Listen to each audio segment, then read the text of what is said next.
spaceship.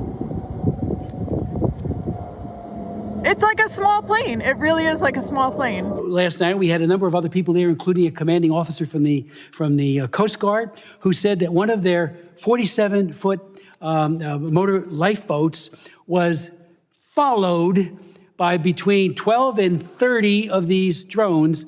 It's like astounding to me that this is even happening without any type of intervention. Many questions, still very few answers about the mysterious drones in the skies above New Jersey. Let's bring in the host of the Aaron Cohen Show podcast, law enforcement expert Aaron Cohen, along with New Jersey State Assemblyman Paul Canitra. It's great to have you on. Paul, to you first. I mean, you're naturally the first person because you saw drones tonight above your town. Tell us about that. Literally leaving for your show, there were 7 drones above Lake of the Lilies in Point Pleasant Beach, right in the heart of the Jersey Shore. And I mean, any federal government official that's saying that these are not unmanned aerial drones doesn't know what they're talking about. They hover, they're at low altitude, they're huge, and it's a very concerning situation for all of us. And it's interesting because there was a back and forth today, Aaron Cohen, between Jackie Heinrich and John Kirby. And listen to it.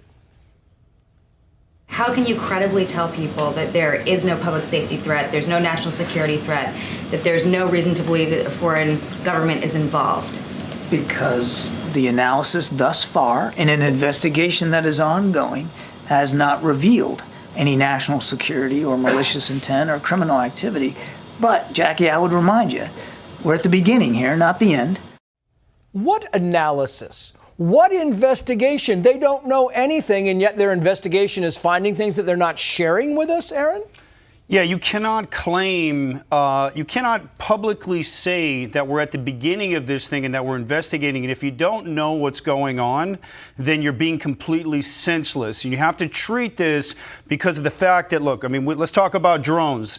Low altitude, aerial, they can be weaponized, they can conduct surveillance, they can attack vital infrastructure. These are the most actionable weapons in the history of modern warfare, and they're low tech and they're cheap. And so Kirby's saying we're at the beginning of this thing, we don't know what it is. It's not how you treat these investigations. You need to come out and you need to say we don't know what this is, otherwise you're being senseless and you're being irresponsible, and you're opening up this entire dialogue to the what ifs, could be's, and maybes, which just creates more fear, Trace. And Mr. Canitra, I thought this was kind of interesting because the senator in your state, Cory Booker, had something interesting to say about this, and let's play it and I'll get your response. I've been a little frustrated. There hasn't been enough transparency, letting people know what's happening. It's allowing a lot of potentially misinformation to spread, or at least fear. We should know what's going on over our skies.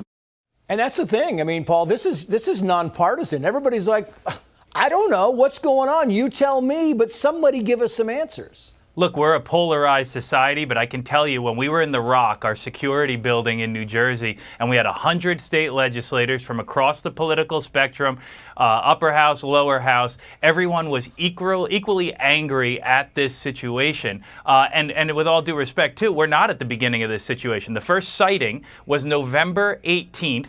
They confirmed to us in the briefing that there have been confirmed sightings every single night since then. One of these was over Naval Weapons Station Earl, which has some very sensitive ordnance and equipment there as well. This is, if these are foreign adversaries with these drones, and we're a month into this already, and we haven't done nearly enough, I can't believe that that our government is wording this the way that they are. Hold on one second, Paul, and put that back up if you can, Greg, for me, because I want to show, this was the still picture that you took. This is in your hometown, and you had these lights coming out, the drones that you say. What fascinates me is I don't know why we haven't gotten any good video, at least that I have seen, of these drones. I mean, we've got Google cameras in space that can spot my backyard furniture, you know, and make it out to a friggin' screw in the thing, and we can't get a shot of one of these drones. Paul, what does it look like to you?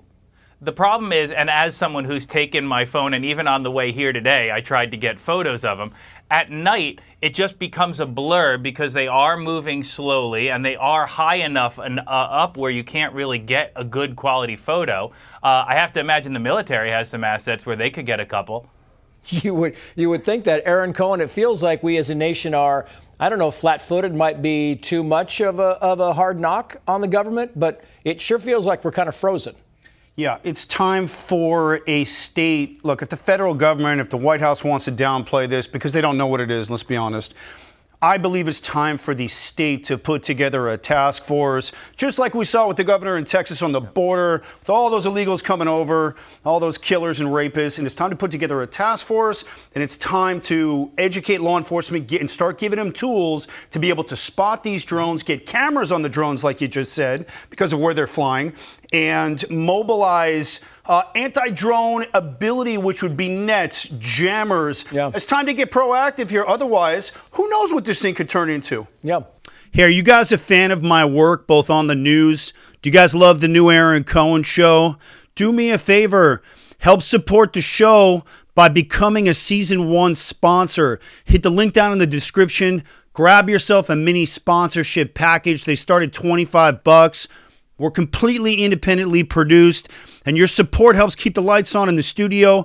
If you love my hard-hitting, no-nonsense analysis about the Mideast, counterterrorism, do me a favor, support the show, grab a mini sponsorship package, hit the link down in the description, and become a Season 1 sponsor. Appreciate you guys.